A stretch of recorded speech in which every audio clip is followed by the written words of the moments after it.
Kelowna, vultures, they will sit in dead trees because, as you can see there, as he took off, not very good flyers. They've also got a huge wingspan. So, they do sometimes sit on trees with leaves, but they prefer to be sitting on these kind of dead trees because it's easy to take off. It's easy for landing. They're not like the little birdies there like that. I think that's a little starling below it. Yeah. And they're very agile. They're almost like a Spitfire, type little aeroplane, whereas the Vulture's more like a Boeing 747. So he needs a bit better or easier landing strip or place to land than the little Spitfire. Okay. So I think the hunt is going to continue on for spotted cats, but as we always do, we stop for everything else in between. But from one bird in a tree to another, off to Brent.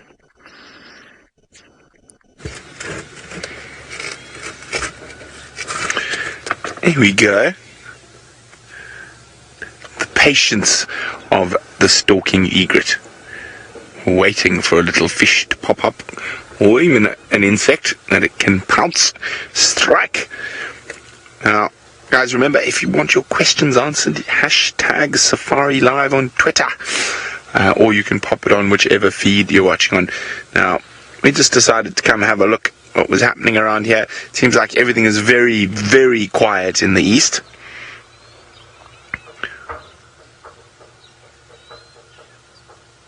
And I can hear some other little birds up ahead, so let's move forward. Maybe turn around. The hippos are not doing much, they are just slumbering. They've had a busy night out and about after all the grass they can munch. There we go. So look, is that a bit better for the egret there? We can actually see the nice yellow colour on the bill. Great white egret.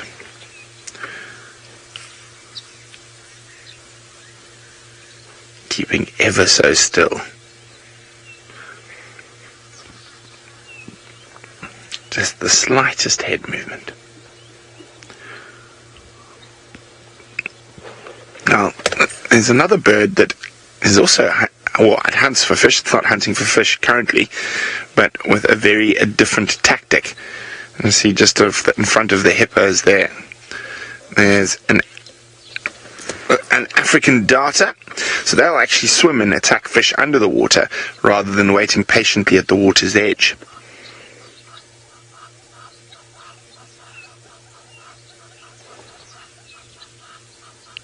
Very, very peaceful here at Chitwa this morning.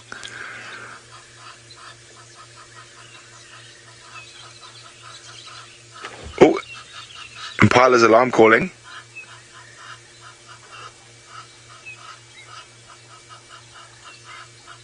No, it's not rutting. Okay, hold on. Sounds like up towards the airstrip. We are a little distance away, but hold on.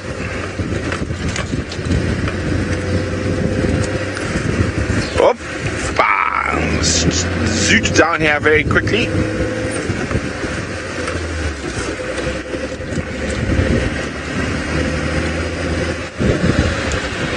It sounded like it was up here somewhere. There, those Impala. Just going to shoot past there. Here we go.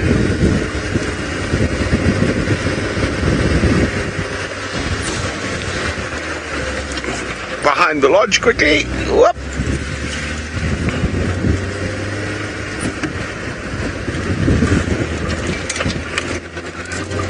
I'm going to stop for a little listen shortly.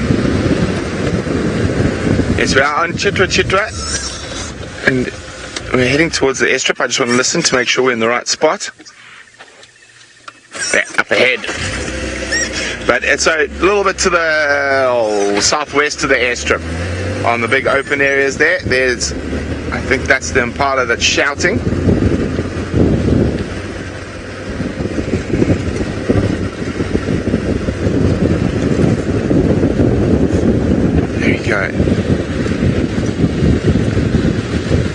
No, that's a ratting one, but there was definitely alarm calls as well from more than one impala.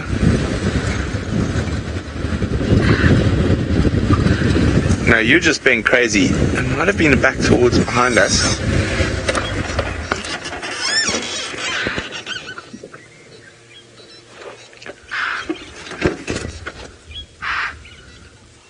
See?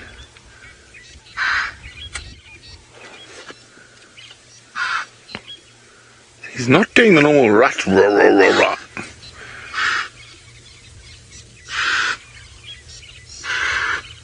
Now it's sounding a bit more like the rat.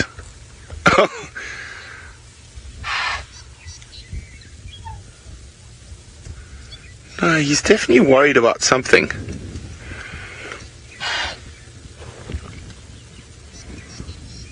But again, at this time of the year, even if he sees a potential predator, he can still snort, and then still get confused and start ratting in the middle. You're the only one snorting.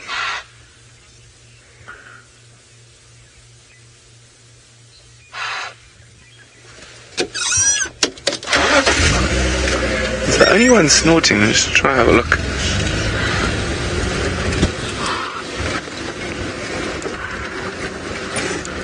Snorting in this general direction.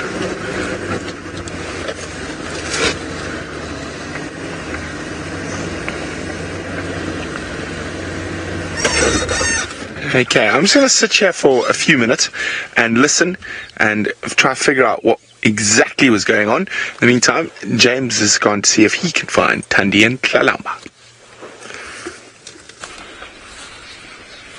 We are trying to find Thandi, and Herbert reckons that she's right here. There are birds shouting, so he thinks she's close by.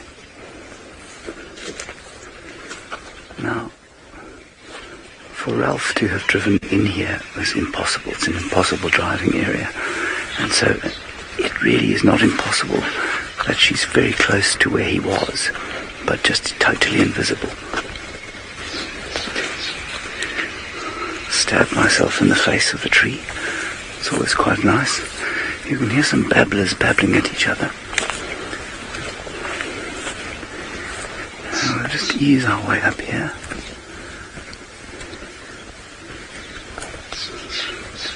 But you can see how impossible this would be in a vehicle. Okay, we can see the tree where the kill is.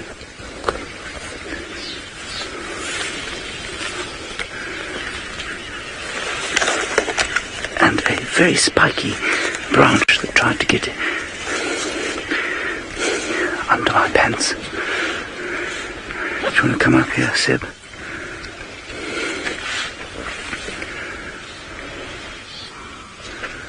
Yeah, and there are go-away birds calling.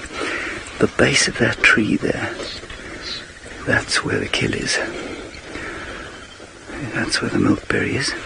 Herbie says, let's go around and have another look from the other side. She's in these thickets. She's exactly where I thought she might be, or that's where the birds are calling. Impossible to get in there in the car.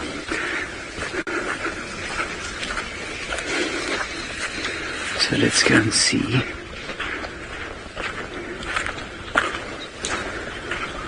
Try and walk quietly. Of course, it's most likely she's seen us already.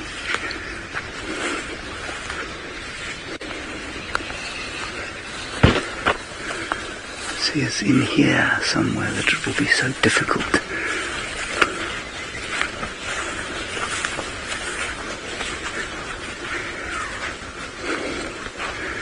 Here's the tree that the kill's in, I think.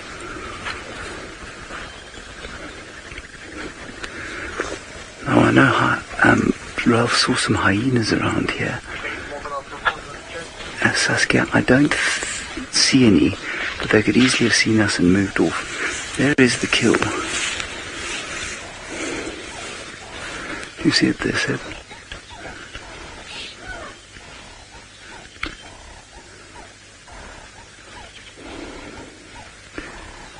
Let's keep going down through here. I'm pretty sure we're being watched by her as we speak. The birds have gone silent now. Herbert just thinks maybe that the male leopard tracks, perhaps from Hukumuri, and they've chased her. You know, she's become aware of him and moved off to the east, and that's why she's left the kill. There's not a great deal left on it, I must say.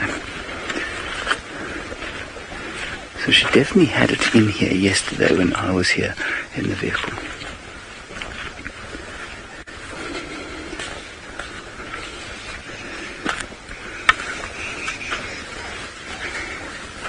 I can smell waterbuck again.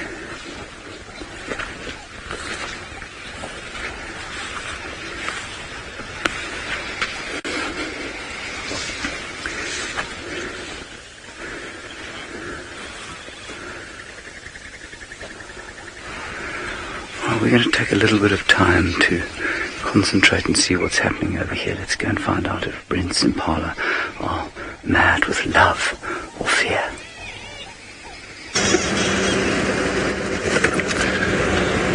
I think they're mad with madness, that one. He's not chasing females, he's not seeing a leopard, he's just snorting around in circles. Nice job. Okay, well, we're going to go check down towards the Mulwanini behind the dam wall, and then if we get no sign of anything around here, we're going to start heading back towards those two lioness. We've been thinking about who they could be, and Taxon seems to think they could be Talamati lioness from the direction that they came from. So they came from the Manuleti, but I don't know for sure. I've seen the Talamatis once in the dark. Doesn't really do well for IDing them. And not live. I was on a game drive in Buffelshoek.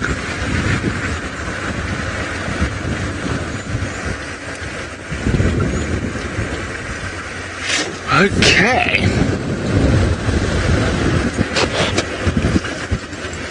And there's no sign of any leopards on Chitwa at the moment. So the only leopard that's been found from what I can hear in the east is Sibui and her two cubs, southwest of us.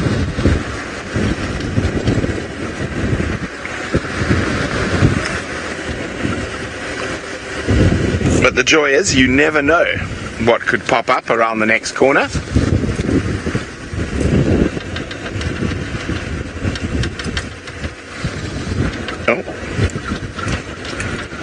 And I'm hoping it could be Mr. Tingana. Oh, hang on.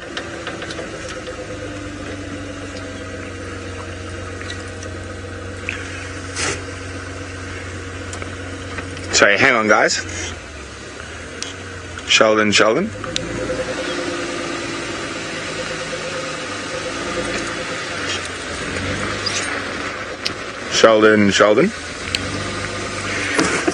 Sorry, what was that report on Ngala? Sorry, guys.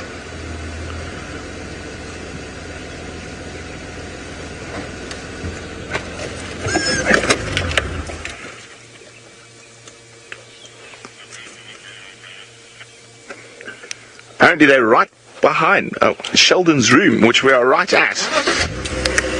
Okay, let's turn around. It sounds like there could be lions here now. Maybe that's what that impala saw from a distance and he just went bonkers for longer.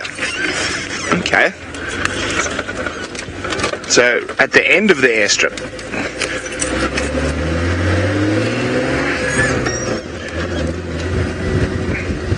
I told him I'm very close by. I'll go have a check at the northern end of the airstrip.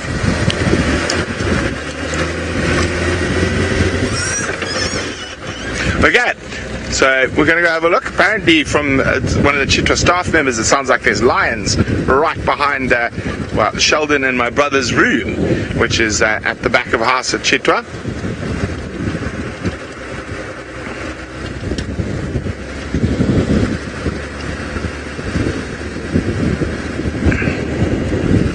So hold on. I'm going to try and get there as quickly as possible.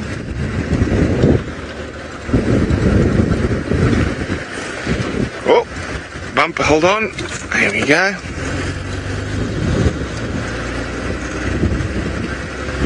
So maybe that impala did see something.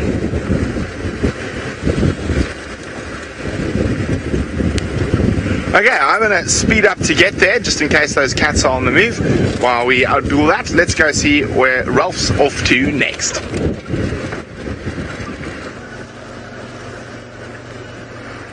Well, as I said, I've come to the area where Shudulu and Hukumuri have been hanging around, and she hasn't been spotted just yet. I don't see any leopard tracks. I also found a lot of very relaxed impala, so that's always a sign that, well, there's not a spotted cat in the general vicinity, unless she's busy stalking them. But as I say, no sign just yet. Having said that, you never know when you're going to get the next little track pop out in front of you. And so we just keep on doing the loops, doing the rounds.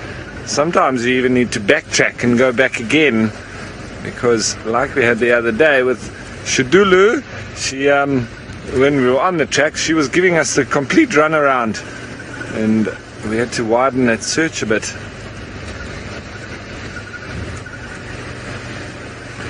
Okay, so it seems there's quite a few of you that are interested in seeing some hyena tracks. So if I spot some here along the road, I will show you some. See, a lot of branches and things on the road in front of us. That is obviously a very clear sign that there's been some elephants moving through here. And that is feeding signs. So they're breaking off the branches, chewing a few of the branches and leaves off, and then dropping the rest. Now there are some hyena and lion tracks here. They're not amazingly fresh. If I get a nice clear one, I can show you. Got elephant tracks, lion tracks, hyena tracks on the road. You see more elephant feeding signs. I wonder how far these elephants are in front of us. It looks like a busy road, yes.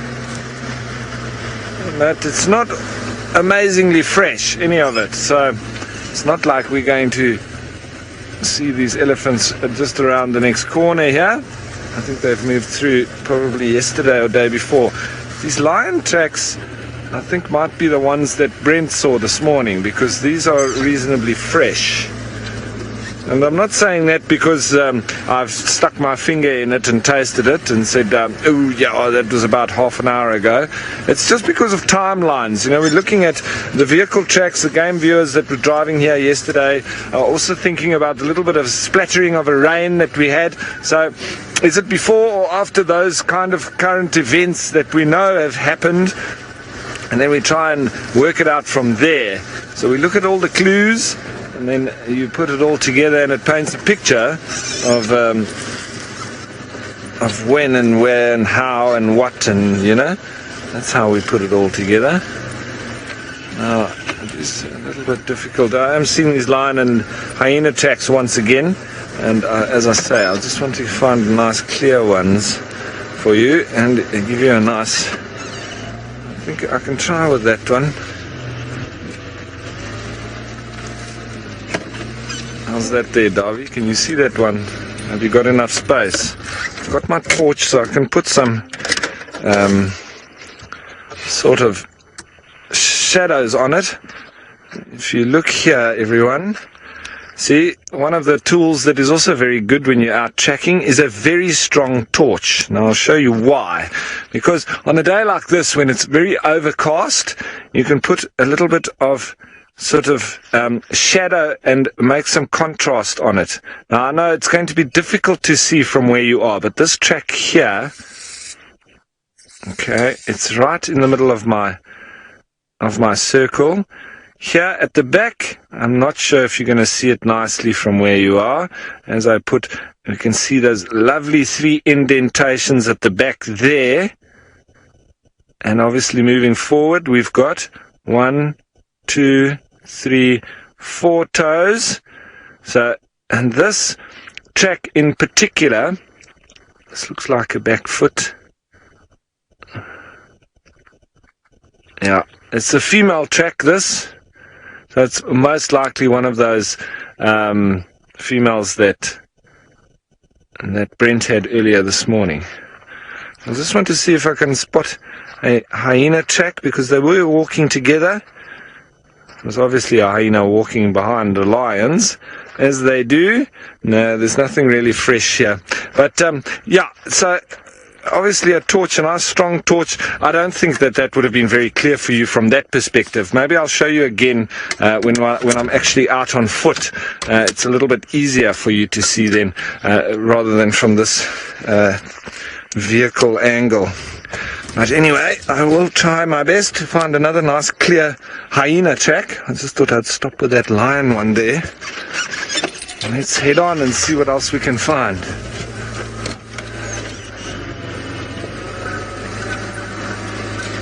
Okay, so speaking of lions, and Brent, who seems to have had all the luck this week with kills of leopard and lions and everything, let's head on over to him and see if he's had any more luck today.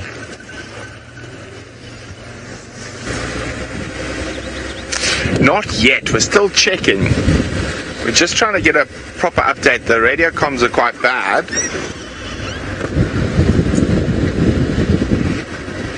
So I've moved out of the low-lying area. I just want to get up to where it's a bit higher. And I haven't seen any tracks yet.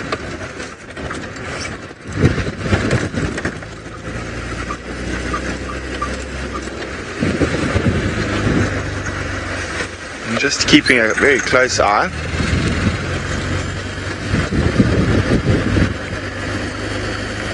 Now, once I'm up here on the high ground, I'll try the radio again. Now, we checked right behind the staff villages.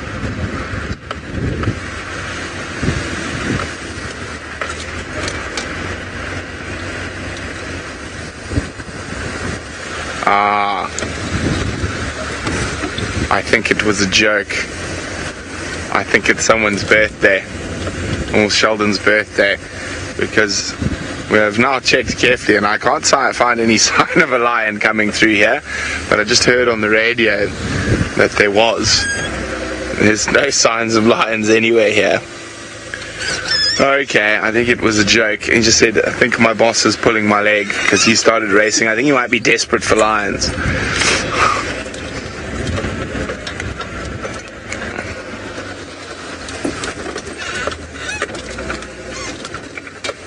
Okay, now the joke seems to be going on because now it's been passed on to my brother. My brother and Sheldon live next door to each other.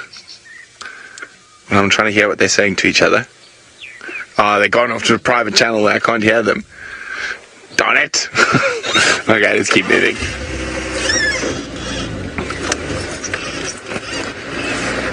So in some areas our radio comms aren't so grand, so it could be a practical joke.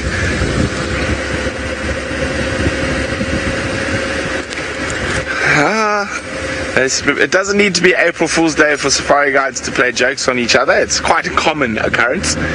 Okay, let's send you back to James, who I don't know, sometimes he enjoys a good practical joke, sometimes not. Very seldom. I don't have a sense of humour. You see, I'm not a very nice person. So, when I get pranked, I get upset. It's very pathetic. I know. I'm working on it. Okay, so what we have here is a creeper, a flower, beautiful yellow flower, in an area where we're looking for a beautiful yellow animal. I don't know what it is. I've just noticed it, and it's growing in a white berry bush. But it's very pretty indeed. And as always, when you sort of pull a piece of flower down like this, or plant, and start to look at what's going on, you find myriad other life forms. And what we have here is a spider's nest. And I say nest because it hardly looks like a web. There have been ants caught in it. I can't see the spider. There's also the chrysalis of a moth. That's still active, I think. I don't think the moth's out. There it is. Can you see it there, Seb? Tiny little chrysalis. Yes. There we are. And ants crawling up and down, going about their business on the branch here, fetching whatever it is they need, taking it back to their homes. Some of them will be eaten on the way. But there's something very comforting about ants going about their business, I find. I guess it means the world is still turning as it should be, despite our best efforts to make it not be so.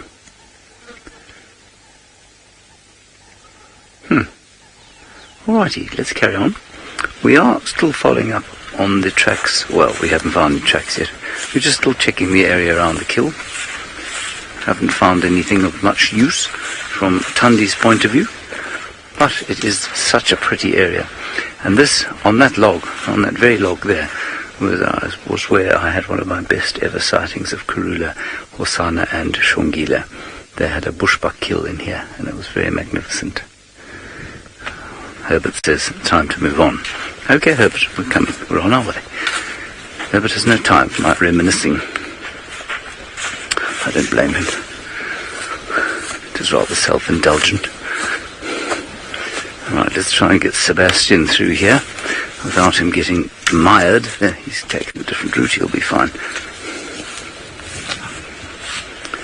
You all right? Seb has caught himself on a nasty bush. You're right. Yeah. Nasty zebra bush there. Grabbed him by the foot. Okay. Alrighty, we're going to do one last loop through here. While we do that, let's go back to Ralph. I have no idea what he's doing.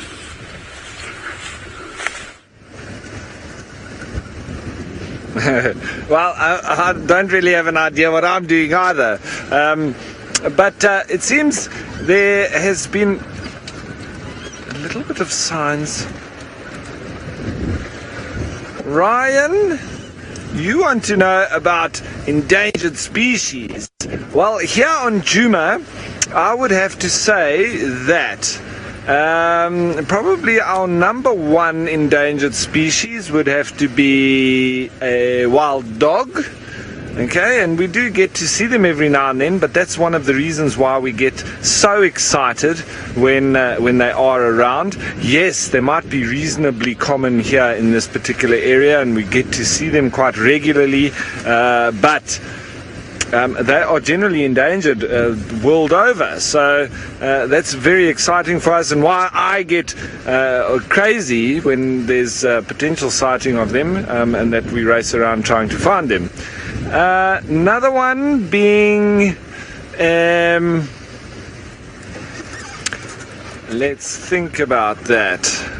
Well, it's all in terms of poaching. There can be a problem with that, but let's move on to some of the other animals.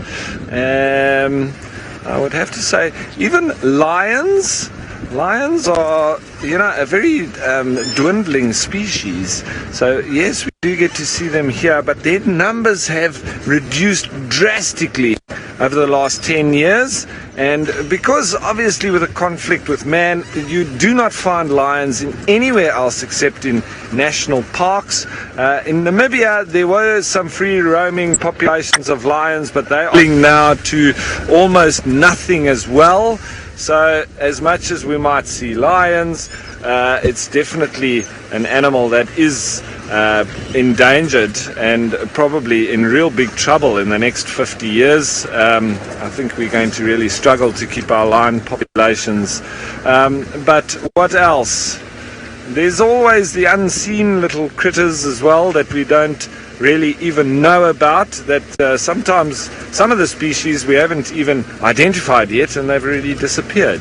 So you get a lot of little frog species and fish species that have probably disappeared in these little riverine systems and marshes that have been dammed up as a result of us having to try and keep some water in these areas without being able to let the animals migrate to different water points when it's drier. But what else? I would have to say something that I think is not endangered, but is on my hit list of animals that I hardly ever see, is the honey badger, but he's not endangered. I'd probably say pangolin. Pangolin, another one on the big poaching list. All sorts of black magic and muti around pangolins, so they're on the endangered species list. So I would say, yeah, wild dogs. One that we don't talk about. Another one, pangolin.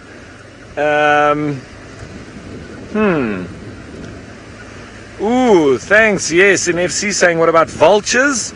Definitely. Vultures are extremely vulnerable to poisoning, especially around predators. The farmers, what they do is they'll bait for caracal and jackal, because they do eat their sheep especially. You can also eat chickens and so on, but it's definitely more so the sheep farmers. So they'll poison carcasses and put it out for caracal and jackals, and as a result the vultures obviously don't miss a trick when there's any meat around, so they come in and they feed on that.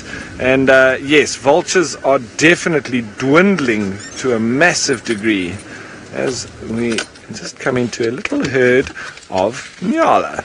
And this is a beautiful group. There's quite a lot of females. There's a nice big bull. There's also a couple of young males. And the big bull really strutting his stuff there, marking his territory on that branch.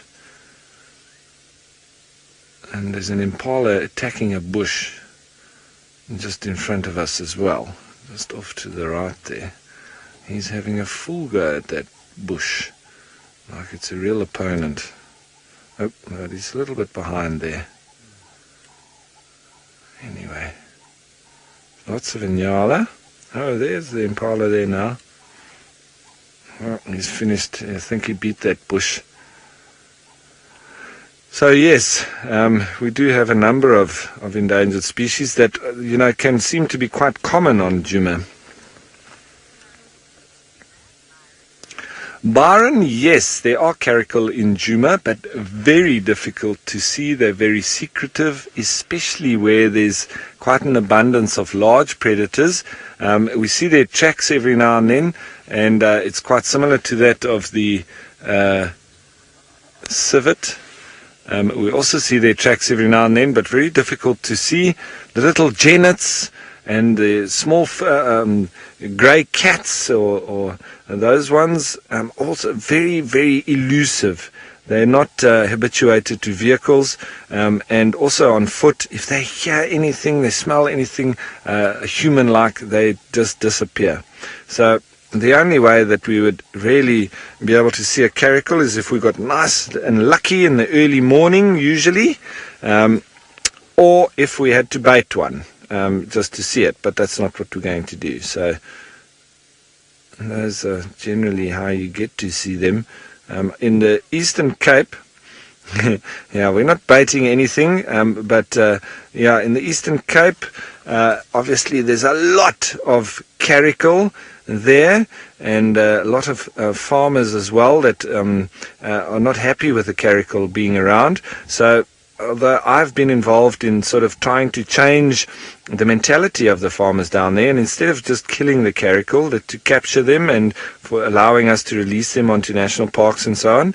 And I was managing a reserve down there, and we actually initiated a program like that, where we would go around to the farmers and take the caracal out of the cages, because they catch porcupine and caracal in these cages, and take those porcupine and caracal onto our reserve that I was managing and release them there. And that was a great sort of partnership we had then between the farmers. And for us, it gained on our side because we had more predators to show the tourists. And, well, the farmers were happy that we were helping them get rid of the predators that were eating their sheep and so on. And it was either that or they were going to shoot them. So it was a much better result.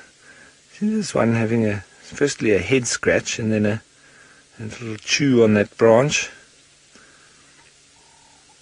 Nyala are browsers, so they're not as mixed feeders, if I can say that, as impala are. They're a little bit more selective. But I've seen them eating all sorts of seemingly noxious or poisonous things as well. They do have a little bit of a bite on tambuatis every now and then. I see them, and they also eat these milk bushes that the African monarch butterfly larva lives on, and that is what makes the butterfly noxious. However, the nyala eat it without a problem. So to other animals it can be quite noxious, but they must have an enzyme in their stomach that neutralizes it. I haven't seen any other animal eating those milk bushes like nyala do. They've got quite big sort of hollow fruit, and it's like quite spiky, and I just see the nyala eating that whole. It's quite funny. This nyala bull is also now having a go at a bush.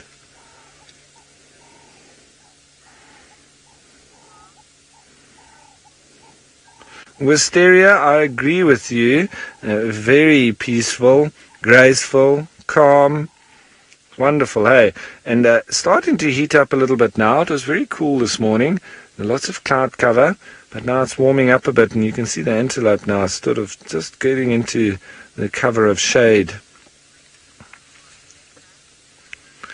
So, well, I'm still going to continue on the cat search, but you see what happens? We find all sorts of things in between, and while we carry on the search, let's head you on over to Brent, who it seems was on a wild goose chase.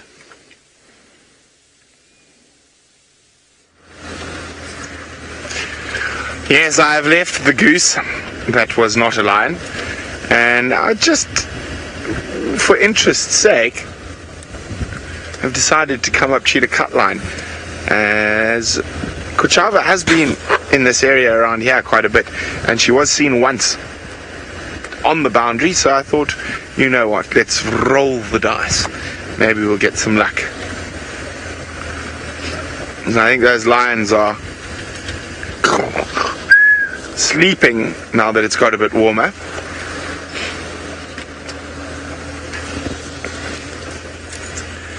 But you know, you never know what's around the next corner. And I think it's come to that time of the day where it is time for a quiz. And we did national parks last time, so let's change it up a bit.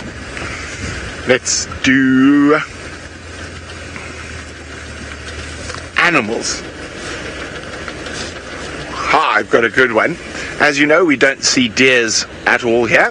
Who can tell me where the only natural occurring population of deer in Africa is? The only natural indigenous, not occurring, indigenous, they have been there, occurring population of deer in Africa is? If you know the answer, hashtag Safari Live on Twitter. Oh, what was that? Nope.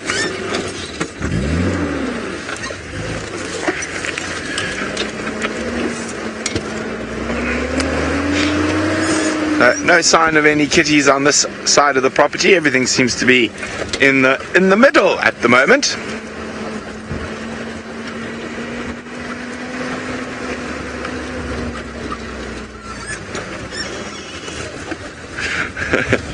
I'm sorry, Arbed. I'm really terrible at the quizzes. I can never remember the answers. I think I have told you this one before. Now, unfortunately, Arbed, your Madagascar is not the correct answer at all. But good try. I'm actually trying to think if there are any antelope on Madagascar.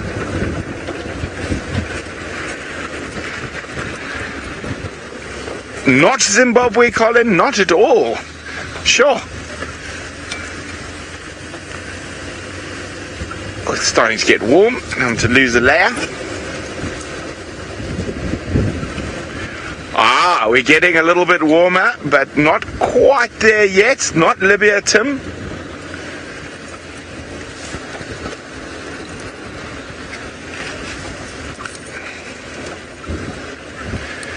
Oh,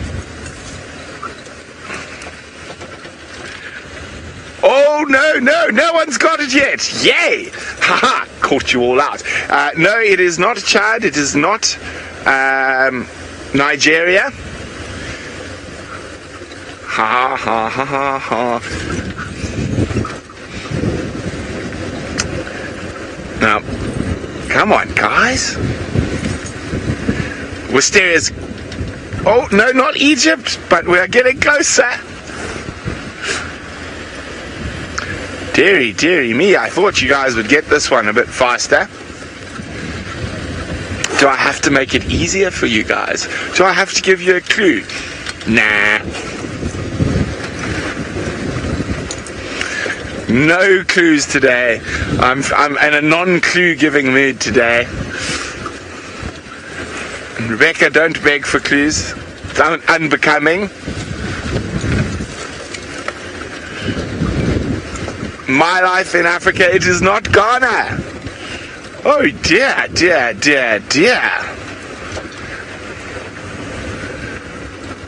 Well, how many have we done? Probably about 43. Getting closer, Tim, but it is not Algeria. But we are getting into the right neck of the woods up there. See how nice I am. I still gave a clue, even though I'm not in a clue-giving mood.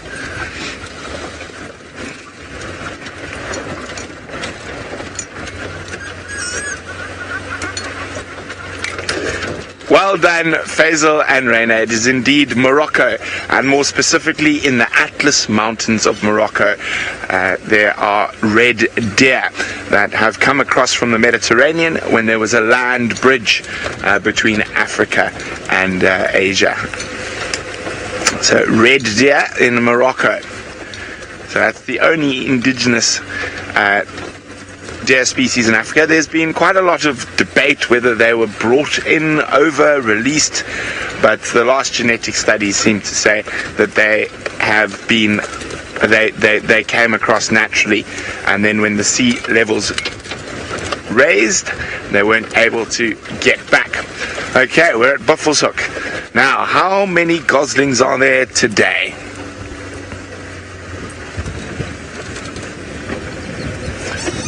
Let's have a quick look. There we go. There they are. 1, 2, 3, 4, 5, 6, 7. So, still 7 by my count. All piled up. Well done, Mom and Dad, for getting them through another dangerous, dark African night. We're going to let the goslings waddle on, or paddle on, should I say, while we go across to James, who's waddling towards a track on the ground.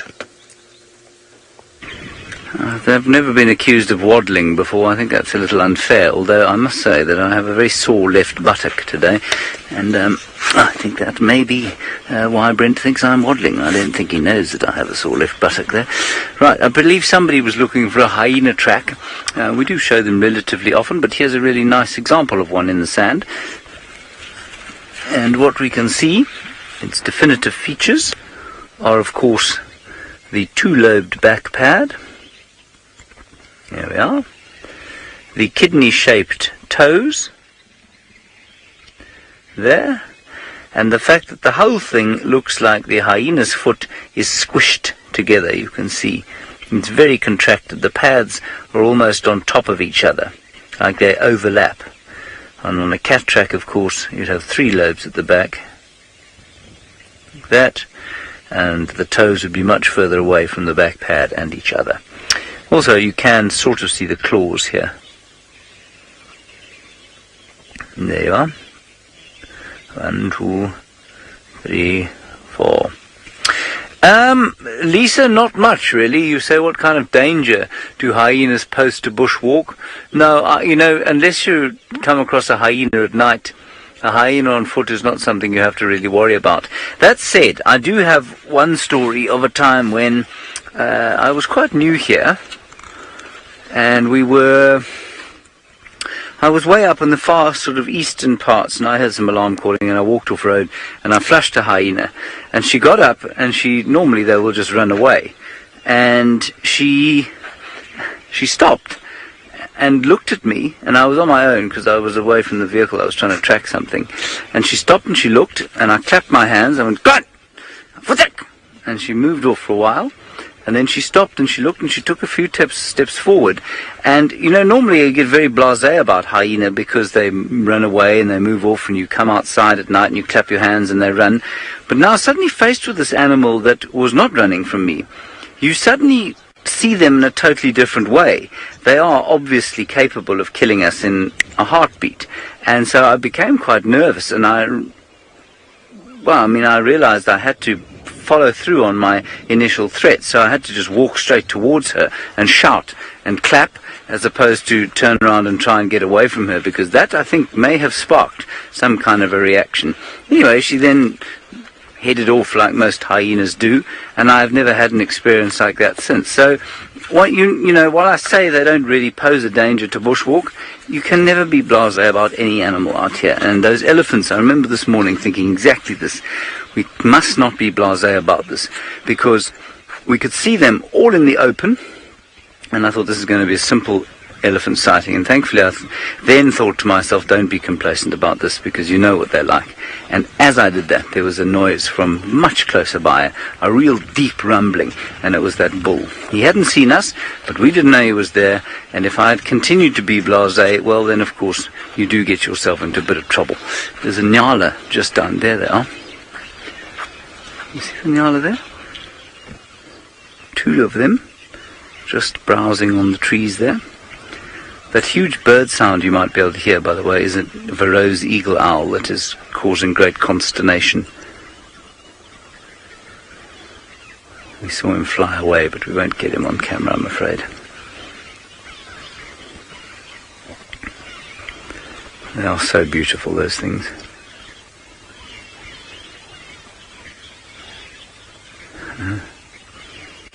There they go.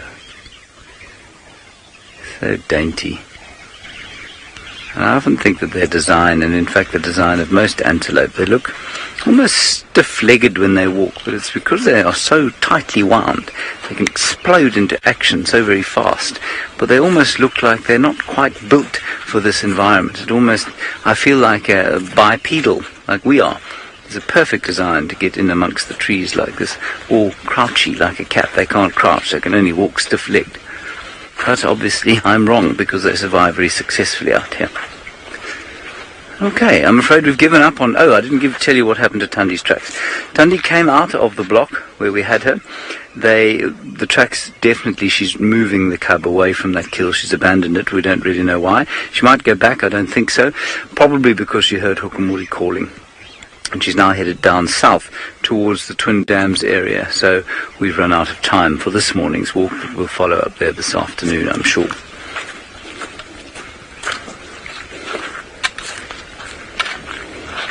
I'm worried I've turned my radio down. Oh, there we go. Oh, look at this. Look at this. Wow. Sorry, Becca, my radio turned down.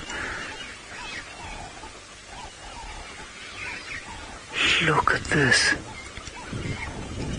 1, 2, 3, 4, 5, 6 nyala. They must be used to people from the camp. Isn't that gorgeous?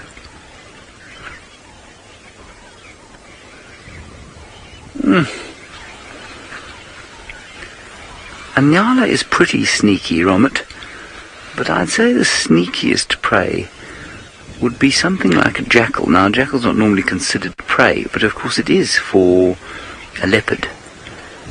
So I think it would be something like a jackal. If we're talking purely herbivorous prey, the sneakiest, I guess, would be... I'm trying to think. Duiker and steenbok try to be sneaky, but they get whacked a hell of a lot. Scrub hare are hopeless. I think they're about as sneaky as buffalo. They also get whacked a huge amount. Maybe let's call it bushbuck.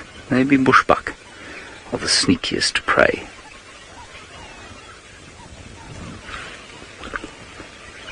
Alrighty, we're going to have to hand you over to someone else. Apparently our battery is about to die. Is that alright? So let's go across to Ralphie. Thank you, James. And well, we're doing a kind of bushwalk drive because we're just going once again on all these little 2 tracks. And this is one that I've been driving with Senzo quite a bit, the other cameraman. And he says that this is Senzo's loop with Senzo's dip. And we just passed Senzo's pan. So he's self-proclaimed this as his secret road. I don't know about what the locals will say about that. But anyway, this is Senzo's dip. Sorry, here we go. Senzo's dip. That's it. Thanks, Senzo, for your little dip in the road. It's looking out for anything. What can we find? Maybe some leopards. Maybe that honey badger that I'm still after. That's the kind of little roads that we do want to come down. This time of year, the honey badgers, they can be starting to dig up these dung balls that they've been buried by the dung beetles and all their larvae on the inside. And Rebecca in FC says she wants a jackal. Well, I'm not going to go and find that mangy one there up at Chitwa. I want to find a nice, good-looking black-back jackal. Would be nice. Been quite scarce lately. Is that a road? Let's go and have a look up there. It's lovely to new roads and discover new areas. Okay, sorry about that, everyone. It seems Senzo's loop doesn't have the best signal. Let's go back to James while I find some good signal.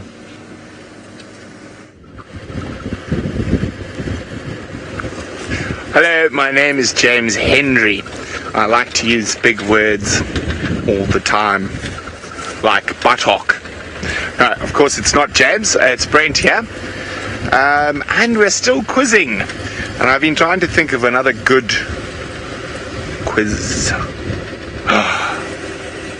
Oh, it's a hard one. It's a hard one.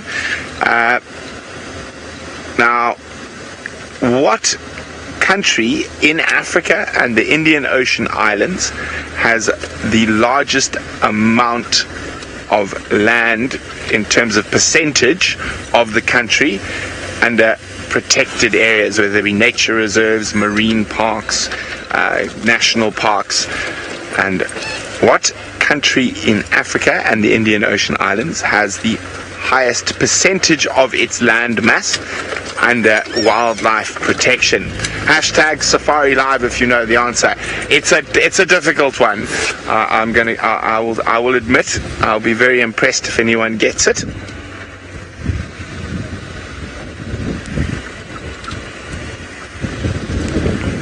Yes. So just again that it is the percentage of its land, the country. So it doesn't have to be the biggest country, but out of its whole size, the largest percentage of its land is under wildlife protection. Now let's see who can get that. As I said, it's not an easy one.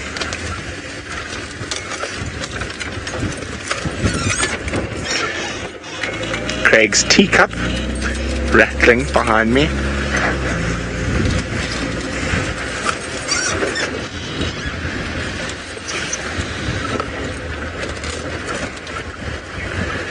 Last night, the impalas did not stop ratting all night. Yeah, no, not even close in terms of percentage-wise, Kenya.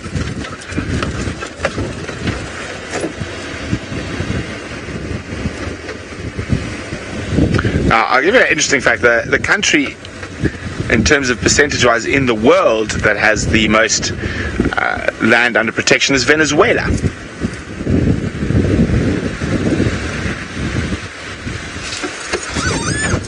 Is it Venezuela? I think it was Venezuela. I didn't think anyone was going to get it. Well done, Shamsung. It is indeed the Seychelles. Rebecca is now giving me, what are they called? Tongue twisters. Samsung says the Seychelles. Samsung says the Seychelles. Is that okay, Becca? Samsung says the Seychelles. Ha! There we go. That was not a poor attempt, Rebecca. Samsung says the Seychelles.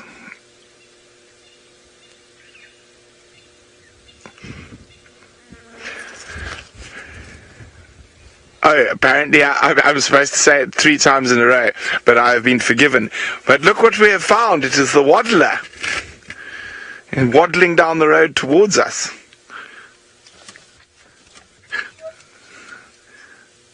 No wonder the impala were moving off.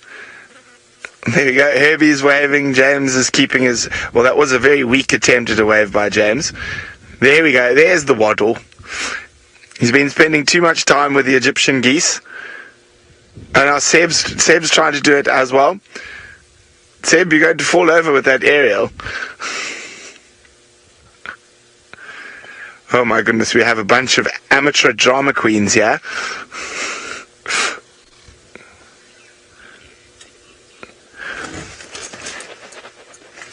What can you do? I have to live and work with these people. Herbie's fine. It's the other 2 I'm worried about. Kokwan.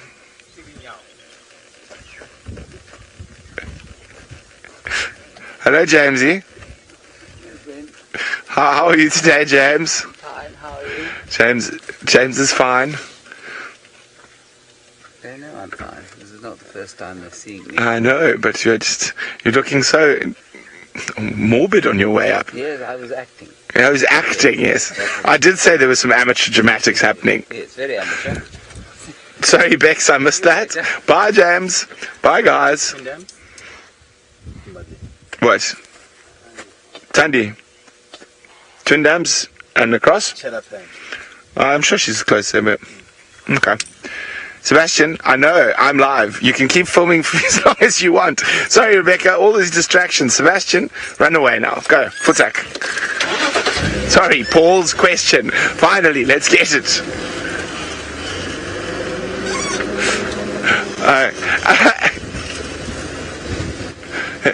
Paul, I'm not sure if James is habituated to the vehicles. He's definitely not habituated to other human beings, and he can be found sitting quietly in the corner strumming guitar and drinking apple juice. That is his natural habitat.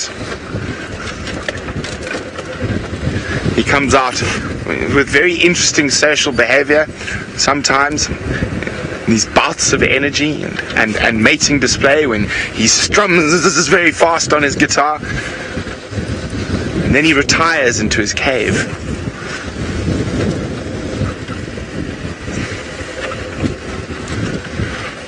Okay.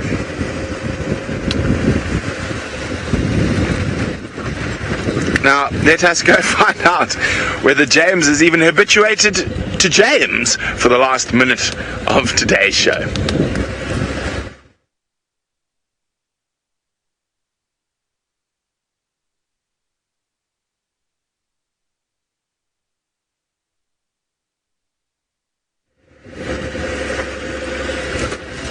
Oh no, you're back. So, who knows whether James is habituated to James? I'm going to have to do some research. I'll take my binoculars and study him carefully at the morning meeting, and hopefully I'll have some feedback on the behavior of the mystical Henry beast. But we've had a wonderful morning. Unfortunately, no sign of the beloved Tandy, but mystery lions. So hopefully we'll know exactly who they are by the sunset safari. But from all of us out here in the African bush,